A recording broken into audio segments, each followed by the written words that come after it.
नमस्कार दोस्तों, आज आप सभी का स्वागत है हमारे इस चैनल में। तो जैसा कि आप लोग इस सीरीज को देख रहे होंगे कि हम लोग जितने भी प्रीवियस ईयर जो क्वेश्चन है, जितने भी मुगल काल से जो क्या कौन कौन से टॉपिक है, टॉपिक वाइज हम लोग क्या कर रहे हैं फ्रेंड्स, जितने भी मुगल काल से रिलेटेड प्रीवियस ईयर क्वेश्चंस है, यूपीएससी हो गया, बीपीएससी हो गया, और भी जितने भी स्टेट पीसीएस के मतलब घटना चक्र से रिलेटेड जितने भी सारे क्वेश्चन है, घटना चक्र बुक से आप यहाँ पे रिविजन कर सकते हैं। और हम लोगों ने अभी तक 3 टॉपिक पे रिवीजन कर लिया है। सबसे पहले बाबर से स्टार्ट किया था, बाबर किया, हुमायूं किया, अकबर किया। आज जो बारी है जहांगीर, तो जहांगीर से सारे रिलेटेड टॉपिक आज हम लोग इसमें क्या करेंगे, रिलेटेड जितने भी क्वेश्चन जो पूछे गए हैं प्रीवियस ईयर में, सारे के सारे पूरा, या तो कोई भी स्टेट पीसीएस हो, या तो एमपी पीसीएस हो, यूपी पीएससी हो, या बीपीएससी हो, यूपीएससी मेंस हो, प्री हो, तो जितने भी जो क्वेश्चन है आज हम लोग यहाँ पे सारे को डील करेंगे। तो किससे रिलेटेड ये क्वेश्चन होगा? जहांगीर। ठीक है, तो जहांगीर से रिलेटेड सारे क्वेश्चंस को आज हम लोग यहाँ पे डील करेंगे। ठीक है फ्रेंड्स, चलिए बढ़ते हैं अपने क्वेश्चंस की तरफ। पहला क्वेश्चन, दो अस्पा एवं सी अस्पा प्रथा किसने शुरू की थी? दो अस्पा एवं सी अस्पा जो प्रथा है वो जहांगीर के शासनकाल में जहांगीर ने शुरू की थी। लेकिन दो अस्पा और सी अस्पा होता क्या है फ्रेंड्स? दो अस्पा सी अस्पा एक प्रथा है जो जहांगीर ने चलाई थी। इसके अंतर्गत बिना जात पद बढ़ाए ही मनसबदारों की को अधिक सेना रखनी पड़ती थी। ठीक है, बिना जात पद बढ़ाए क्या रखना पड़ता था? जो मनसबदारों थे उनको अधिक सेना रखनी पड़ती थी। ठीक है फ्रेंड्स, समझ रहे हैं इस बात को? तो ये है। बढ़ते हैं हम अपने नेक्स्ट क्वेश्चन की तरफ।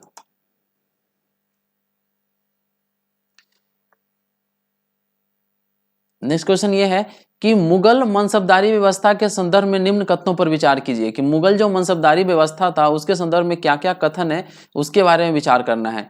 देखिए फ्रेंड्स क्या है, तो उन्होंने क्या था कि जात एवं सवार पद प्रदान किए जाते थे। बोल रहा है क्या कि जात एवं सवार पद प्रदान किए जाते थे। हाँ, किए जाते थे। हाँ, नेक्स्ट बढ़ते हैं। नेक्स्ट जो क्वेश्चन, नेक्स्ट जो है ऑप्शन है क्या है? मनसबदार अनुवांशिक अधिकारी होते थे। नहीं फ्रेंड्स, ये नहीं होते थे। मनसबदार अनुवांशिक अधिकारी नहीं होते थे। मनसबदार के 3 वर्ग थे। तो मनसबदार के 3 वर्ग थे, हाँ बिल्कुल थे। और क्या दीवान कार्यालय द्वारा इनको वेतन दिया जाता था? नहीं, इनको दीवान कार्यालय द्वारा वेतन नहीं दिया जाता। ऑप्शन कौन कौन सही है? ऑप्शन फर्स्ट सही है, ऑप्शन 3 सही है। तो कौन सा हो जाएगा यहाँ में से? ऑप्शन 3, 1 और 3 सही है फ्रेंड्स। ठीक है, बढ़ते हैं नेक्स्ट क्वेश्चन की तरफ। देखिए इसका डिस्क्रिप्शन देख लेते हैं फ्रेंड्स। मुगल बादशाह अकबर ने मनसबदारी व्यवस्था अपने शासन काल के 11वें वर्ष में प्रारंभ किया था। जो मनसबदारी जो व्यवस्था है वो किसके शासन काल में स्टार्ट हुआ था? तो क्या बोल सकते हैं, मुगल बादशाह अकबर के शासन काल में 11वें वर्ष में उन्होंने ये प्रारंभ किया था। मनसब्द प्राप्तकर्ता 3 वर्ग में विभक्त थे। 10 से 500 तक मनसबदार, जो 10 से 500 तक थे वो क्या थे? मनसबदार थे। 500 से 2,500 तक क्या थे? अमीर था। और 2,500 से ऊपर वाले को अमीर आजम कहलाते थे। ठीक है, इसके अलावा जात और सवार की दृष्टि से भी 3 श्रेणियों में बांटा गया था। मनसबदारों को वेतन नकद व जागीर दोनों ही रूप में देने की व्यवस्था थी। मनसबदारों की जागीरें स्थानांतरित कर दी जाती थी तथा यह मृत्यु पर जब्त की जा सकती थी। इस प्रकार मनसबदार अनुवांशिक नहीं होता। अनुवांशिक का मतलब जैसे कि अगर कोई भी सैनिक है, कोई भी मनसबदार है, तो मनसबदार का मतलब होता है कि उन्हें हम जमीन दे लीजिए भैया, यहाँ से आप लोग टैक्स कलेक्ट कीजिए। लेकिन जैसे वो अगर कोई सैनिक मर गया तो वो फिर वापस ले लिया जाता था। उनका जमीन जो था मनसबदारी बोला जा सकता है कि वो या तो जब्त कर ली जाती थी या तो स्थानांतरित जो भी दूसरे सैनिक को दे दी जाती थी। तो यह था मनसबदारी का अर्थ। बढ़ते हैं नेक्स्ट क्वेश्चन की तरफ। मुगलों एवं मेवाड़ के राणा के मध्य चित्तौड़ की संधि किस शासन के शासनकाल में स्थानांतरित हुई? बोल रहा है क्या कि मुगल और जो मेवाड़ के राणा के मध्य जो चित्तौड़ की जो संधि हुई थी, किस शासक के शासनकाल में हस्ताक्षरित हुई? कौन ऐसा मतलब शासक था जो क्या किया कि मुगल के जो मेवाड़ के जो राणा थे उनसे जाके संधि कर लाई? तो वो कौन थे? जहांगीर ने ही क्या किया। देखिए अकबर भी चित्तौड़ को जितना चाहते थे, ठीक है, तो लेकिन जो संधि करवाया था वो जहांगीर ने ही करवाया था। ठीक है, 1615 ईस्वी में राणा अमर सिंह तथा मुगल बादशाह जहांगीर के मध्य चित्तौड़गढ़ की संधि हुई। ठीक है, किसकी? चित्तौड़गढ़ की संधि। इसमें राणा ने मुगल बादशाह की अधीनता स्वीकार कर ली तथा बादशाह जहांगीर ने राणा को चित्तौड़ दुर्ग की किलाबंदी न करने की शर्त के साथ, और शर्त रखी थी। उन्होंने क्या बोला, जो राणा अमर सिंह जो थे उन्होंने मुगल बादशाह जहांगीर से बोला कि मैं आपके साथ संधि करने को तैयार हूँ, मैं आपकी अधीनता स्वीकार करने को तैयार हूँ, लेकिन हमारा ये रहेगा कि आप किलाबंदी नहीं करेंगे, ठीक है। ऐसा नहीं कि आप किले को अपने अधीन ले लीजिएगा। तो समेत समस्त भूभाग वापस कर दिया, ठीक है। तो वो उन्होंने क्या किया कि ये शर्त रखा, राणा के चित्तौड़ समेत उनको सबको वापस कर दिया, जितने उनके जो भूभाग थे सबको क्या कर दिया, वापस कर दिया, जो अकबर के समय से मुगल अधिपत्य में था। मतलब अकबर के समय में बहुत सारे कुछ उन्होंने जीत रखा था, तो जो जमीन जो लोग जीत रखा था अकबर ने, उन सबको इसने क्या कर दिया, जहांगीर ने अपने अधीनता उसे स्वीकार करवाई। उस शर्त के अकॉर्डिंग उन्होंने क्या किया कि उसको सारा भू राजस्व जितना भी था भूभाग उसे वापस कर दिया, और मतलब बोला जा सकता है कि उसको दुर्ग किलाबंदी करने का नहीं करने का शर्त था, ठीक है। बढ़ते नेक्स्ट क्वेश्चन की तरफ। बोला ईस्ट इंडिया कंपनी ने जहांगीर के दरबार में पहले निम्न में से किसे भेजा था। तो सबसे पहले उन्होंने भेजा था हॉकिंस को। किसको भेजा था? हॉकिंस को। और इसे ही यहाँ से एक बहुत ही वीवीआई क्वेश्चन है फ्रेंड्स, वीवीआई क्वेश्चन है। और हॉकिंस को ही ना जहांगीर ने क्या बोला था, हॉकिंस को क्या बोला था, उन्होंने अलग इनको नाम दिया था, ठीक है। तो आएगा नेक्स्ट क्वेश्चन, उसको हम लोग देखते हैं फ्रेंड्स।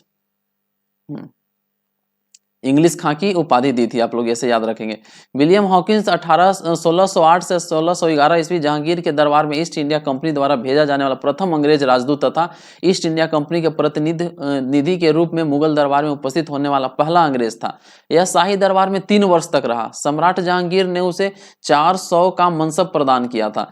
उसने हॉकिंस को इंग्लिश खां की, किसकी, इंग्लिश खां की उपाधि देकर आर्मेनिया की एक स्त्री से उसका विवाह करा दिया। सर थॉमस रो ब्रिटिश सम्राट जेम्स प्रथम द्वारा भेजा गया प्रथम राजदूत था जो जहांगीर के दरबार में आया था, ठीक है। पहला जो राजदूत था जो ब्रिटिश ईस्ट इंडिया से आया था वो कौन था, अब याद रखिएगा, विलियम हॉकिंस था।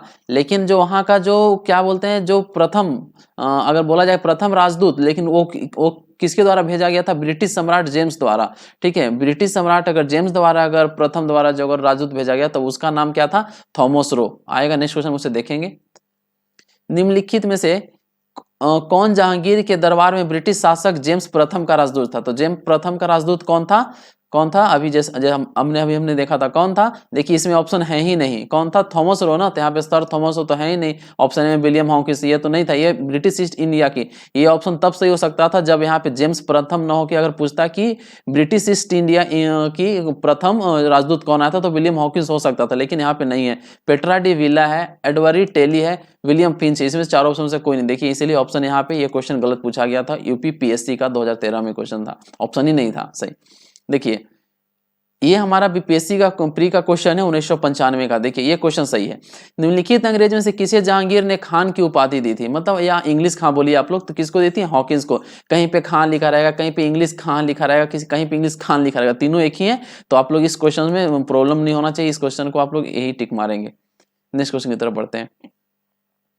मुगल सम्राट जहांगीर ने निम्न में से किसे इंग्लिश खां की उपाधि दी थी। देखिए ये भी यूपी पीएससी जो री एग्जाम हुआ था 15 में उसमें पूछा गया था। तो किसे दिया था, विलियम हॉकिंस को दिया था इंग्लिश खां की उपाधि। नेक्स्ट क्वेश्चन की तरफ बढ़ते हैं। ब्रिटिश राजपूत के रूप में सर थॉमस रो भारत आया था शासनकाल में। किसके शासनकाल में जो थॉमस रो था, थॉमस रो किसका बोला जाता है कि ये दूत था, किसका दूत था। तो ये किसका दूत था फ्रेंड, बताइए बताइए आप लोग। तो प्रथम कौन, कहाँ के राजा, ब्रिटिश के राजा प्रथम का ये था दूत था, ठीक है।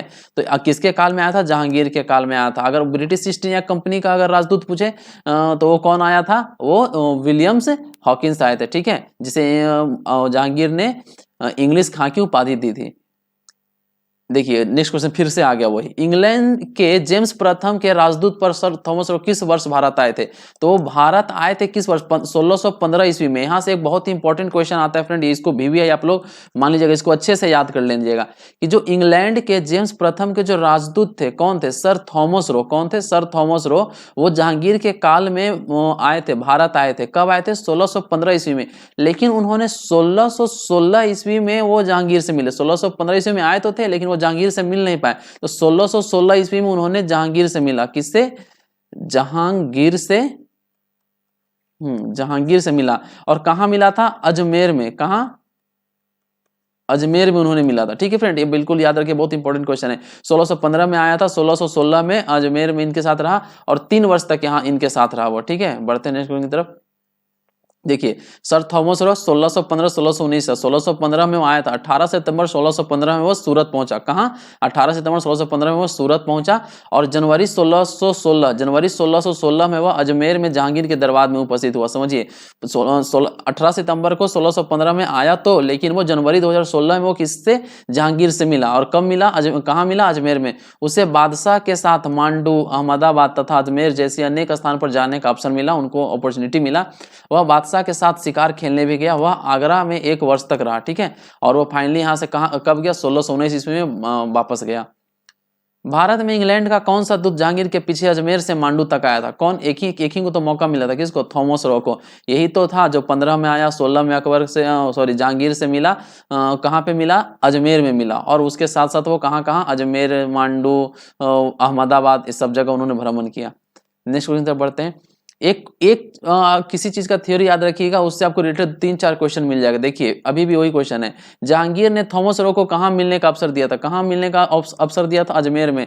आया तो था वह 15 में। कब मिला था? ये चीज याद रखिएगा, 1616 में मिला। ठीक है, 1616 में। कब? जनवरी में। कहाँ? जनवरी 1616 में। लेकिन वो आया कब था भारत में? कब आया था? तो 18 सितंबर 1615 ईस्वी में। कहाँ पहुंचा था ये? तो सूरत पहुंचा था। तो ये इंपॉर्टेंट क्वेश्चन, इसको याद रखिएगा। ठीक है, बढ़ते हैं नेक्स्ट क्वेश्चन की तरफ। एक डच पर्यटक जिसने जहांगीर के शासन काल का मूल्यवान विवरण दिया था। एक डच पर्यटक भारत आया था और वो जो जहांगीर का जो शासन काल था उसका विवरण अपने किताब में लिखा है। कौन था वो? फ्रांसिस्को पेलस्ट। कौन था? फ्रांसिस्को पेलस्ट। ठीक है, तो ये इंपॉर्टेंट क्वेश्चन है, इसको भी याद रखिएगा।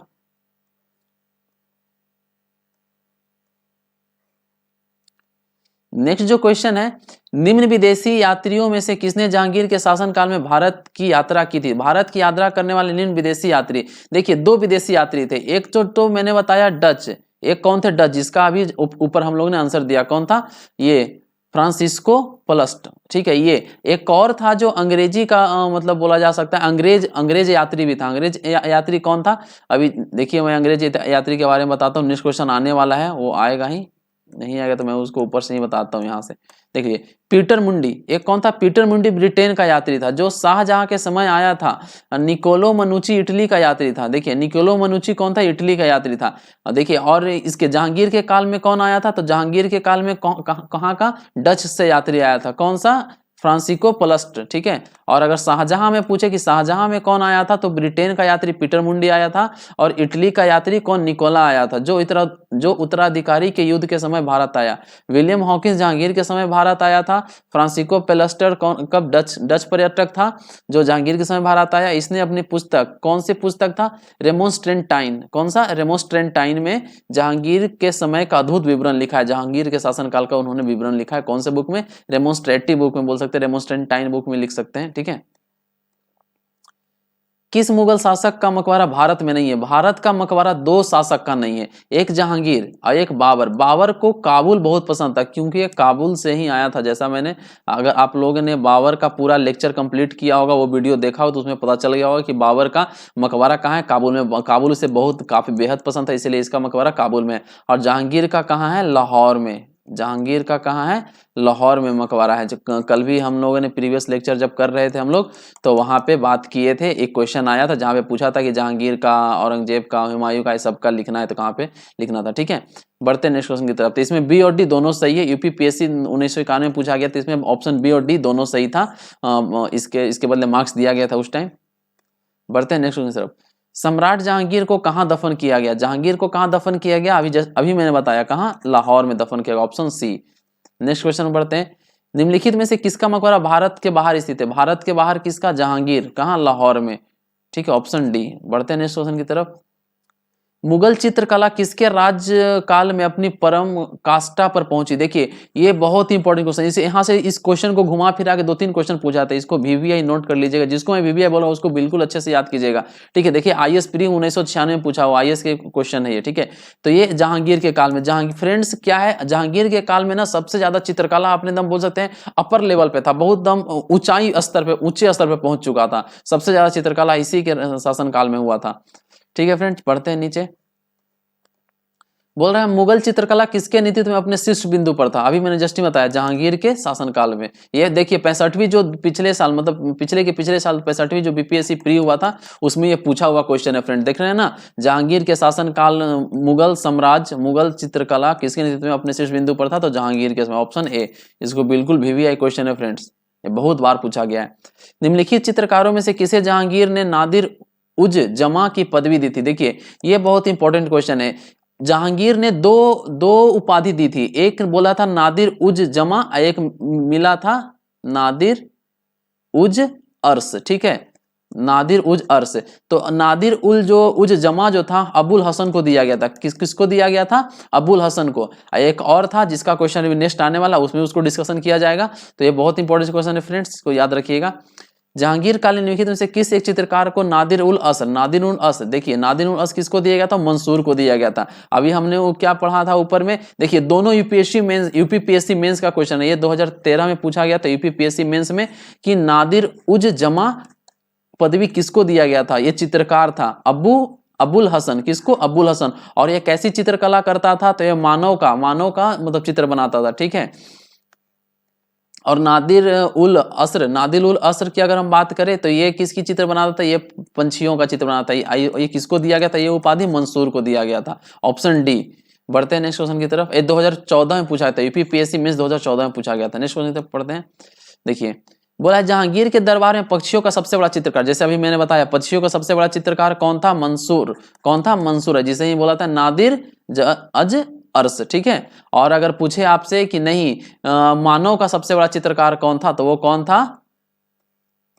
कौन हो जाएगा? अभी मैंने जस्ट ही बताया, दो चित्रकला मैंने बताए थे, एक नादिर उल अस्र, एक नादिर उज जमा। नादिर उल जमा अबुल हसन जो मानव का चित्रकला करता था, और नादिर उल अस्र क्या है? मंसूर है, जो कि पक्षियों चित्रकला करता था। बढ़ते हैं नेक्स्ट क्वेश्चन की तरफ।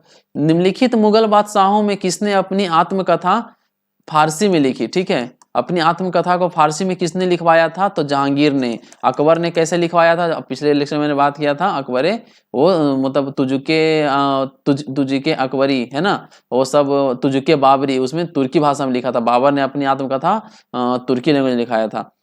अबुल फजल के हत्यारे को पुरस्कृत किया गया। देखिए ये बात है, ये जहांगीर जो था शहजादा सलीम, जब अकबर का जो बेटा था ये शहजादा सलीम, इसके अबुल फजल से नहीं बनती थी। जब ये विद्रोह कर चुका था, जब ये बचपन में था, तो ये अपने अलग राज्य की मांग कर रहा था, विद्रोह कर दिया था अकबर के खिलाफ ही। तो उसी समय क्या हुआ था, अकबर ने अबुल फजल को बुलाया था। तो अबुल फजल जब रास्ते में आ रहा था तो जहांगीर ने क्या किया था, किससे? अपने कुछ मित्रगणों से क्या करवाया था? अबुल फजल की हत्या करवा दी थी। अब बाद में जब जहांगीर शासन काल में आया, जब ये शहजादा बना, मतलब बोला जाए जब ये राजा बना, जब इसका राजाभिषेक हुआ, जब ये गद्दी पर बैठ गया, तब इसने उसी हत्यारे को क्या किया? पुरस्कृत किया। उस हत्यारे का नाम भी जानेंगे हम लोग, ठीक है। बढ़ते तो ऑप्शन बी हो जाएगा, जहांगीर ने। अबुल फजल के हत्यारे को पुरस्कृत कौन किया था? तो जहांगीर ने। मरवाया भी इसी ने था, तो जिससे मरवाया उसको खुश तो करना होगा ना, इसीलिए उसको क्या किया था कि पुरस्कृत किया था अपने दरबार में बुला के। निम्नलिखित में से किसने जहांगीर के विरुद्ध विद्रोह कर दिया था? तो जहांगीर के विरुद्ध विद्रोह करने वाले उनके दोनों बेटे थे। कौन थे? खुर्रम खां, खुसरो, और एक महावत खां, जो करके क्या था, इसका सेनापति बोला जा सकता है, उसको जो नेतृत्व किया था। जब खुर्रम ने क्या किया था, जब विद्रोह कर दिया था, तब जहांगीर ने क्या भेजा? महावत खां को क्या भेजा था कि जाओ इसको शांत करो। वो शांत करने गया और खुद इसने विद्रोह कर दिया जहांगीर के खिलाफ, ठीक है। तो ऑप्शन 3 हो जाएगा। 2, 3, 4, 2, 3, 4 कहाँ पे? Option D. देखिए तो ऑप्शन डी हो जाएगा आंसर, ठीक है। नेक्स्ट क्वेश्चन बढ़ते हैं। खुसरो किस मुगल बादशाह का पुत्र था? तो खुसरो किस मुगल बादशाह का पुत्र था? जहांगीर का, ठीक है, जहांगीर का। खुर्रम भी जहांगीर का, ठीक है। नेक्स्ट क्वेश्चन में, निम्न में से कौन नूरजहां के गुट का सदस्य नहीं था? देखिए नूरजहां कौन थी? पत्नी थी, जहांगीर की पत्नी थी नूरजहां। नूरजहां एक अपने दम समझ सकते हो मायके वाले को बहुत ही मानती थी, और हमेशा अपने मायके वाले से मिलकर गुट बना लेती और चाहती थी कि मतलब हर चीज अपने मायके वाले को ही दे दे। तो इसके गुट में कौन था? गियास बेग, खुर्रम, आसफ खां, सब इसके सब के सब इसके क्या थे? मतलब बोला जाता है कि इसके गुट में थे। अब बेचारा जहांगीर तो अकेले पड़ गया, तो ये नहीं था। तो सिर्फ ऑप्शन ए हो जाएगा, जहांगीर उसके गुट में नहीं था। ये बहुत इंपॉर्टेंट क्वेश्चन को पढ़ लेते हैं। जहांगीर से विवाह के बाद नूरजहां ने नूरजहां गुट का निर्माण किया। इस गुट के प्रमुख सदस्य थे एतामुद्दौला या मिर्जा गियास बेग, नूरजहां के पिता थे। असमत बेगम नूरजहां की मां थी। आसफ खान नूरजहां का भाई था, एवं शहजादा खुर्रम बाद में जो शहजादा शाहजहां बना। ठीक है, उसको मतलब राजगद्दी पे बैठा, अतः स्पष्ट है कि जहांगीर इस गुट में सदस्य नहीं। देखिए सब उसके परिवार वाले ही थे, सारे मायके वाले उनमें थे। नेक्स्ट क्वेश्चन पढ़ते हैं, एतामुद्दौला का मकबरा आगरा में किसने बनाया था? तो एतामुद्दौला का मकबरा, देखिए एतामुद्दौला कौन है? तो पिताश्री हैं। किसके पिताश्री हैं? तो नूरजहां के। तो नूरजहां क्या हमेशा क्या चाहेगी अपने, तो वही ना बनवाएगी मकबरा, कौन बनाएगा? नूरजहां ही बनवाई थी। ठीक, ऑप्शन सी। ये देखिए 48वें बीपीएससी प्री में पूछा गया था 2008 में। नेक्स्ट क्वेश्चन की तरफ बढ़ते हैं, प्राचीन कार्य पितरा ड्यूरा निम्न में से किससे संबंधित है? तो पितरा ड्यूरा किस में से प्राचीन कार्य है? तो दीवारों में अर्थ कीमती पत्थर जड़कर फूलों की नक्काकाशी करना। ठीक है, ये उस टाइम का बहुत मतलब प्रचलित हुआ था उस टाइम। ठीक है, बढ़ते हैं नेक्स्ट क्वेश्चन की तरफ। हाँ, ये इंपॉर्टेंट क्वेश्चन है, इसको आप VVI ये बहुत इंपॉर्टेंट क्वेश्चन है। बोला गया है कि सूची 1 को सूची 2 से मिलाइए। ठीक है, तो यही है। देखिए बोला गया है क्या कि बाबर ने कौन, ये निर्माता है, कौन बनवाया था, और स्मारक क्या बनवाया था? देखिए बाबर, तो बाबर ने तो जामा मस्जिद बनाया था, एकदम बिल्कुल सही है। हुमायूं दीन पना, सही बात है। अकबर जहांगीरी महल। देखिए इसमें सी और डी में लोग ज्यादा कंफ्यूज करते हैं। जहांगीर बनाता है अकबर के मकबरे को पूर्ण करवाता है, और अकबर क्या कहता है? जहांगीरी महल बनाता है। ये जब बचपन में जहांगीर के लिए ही जहांगीरी महल ये बनवाया था, अकबर ही नहीं। और अकबर का मकबरा आधा ही बना था, लेकिन उसे पूरा कौन करवाता है? जहांगीर करवाता है। देखिए तो कौन सा हो जाएगा? ऑप्शन ए हो जाएगा। एक का एक मतलब सब सही सम्मिलित है, सबका सब, तो ऑप्शन ए। ठीक है, नेक्स्ट क्वेश्चन बढ़ते हैं, गोविंद महल जो हिंदू वास्तुकला का अप्रतिम उदाहरण है स्थित है गोविंद दतिया में। ये दतिया कहाँ है फ्रेंड्स? इसको याद रखिएगा, ये MP में है। कहाँ? मध्य प्रदेश में है। दतिया कहाँ है? मध्य प्रदेश में अब ये स्थित है। ठीक है, तो गोविंद महल जो कि हिंदू वास्तुकला का अप्रतिम उदाहरण है, क्या है? कहाँ है? दतिया में है। और दतिया कहाँ है? दतिया में कहाँ? मध्य प्रदेश में पड़ता है, तो ऑप्शन ए। नेक्स्ट क्वेश्चन की तरफ बढ़ते हैं,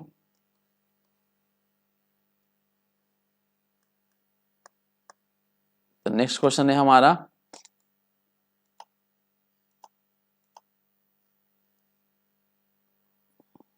निम्नलिखित में से कौन सा युग सम्मिलित नहीं है? अकबर का मकबरा, अकबर का मकबरा कहाँ है? सिकंदरा, सही है। जहांगीर का मकबरा शाहदरा।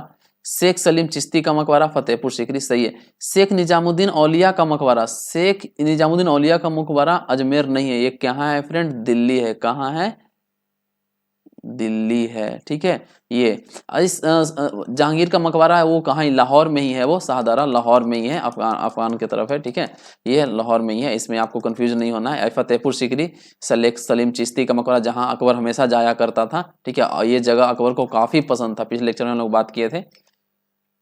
तो ये था हम लोग का आज का लास्ट क्वेश्चन, ये UPPSC मेंस 2007 में पूछा गया था। तो कैसा लगा आपको वीडियो? अगर अच्छा लगा तो लाइक कीजिए, कमेंट कीजिए, इस वीडियो को शेयर कीजिए। तो और खुश रहिए और अच्छे से एग्जाम को दीजिए। तब तक के लिए जय हिंद।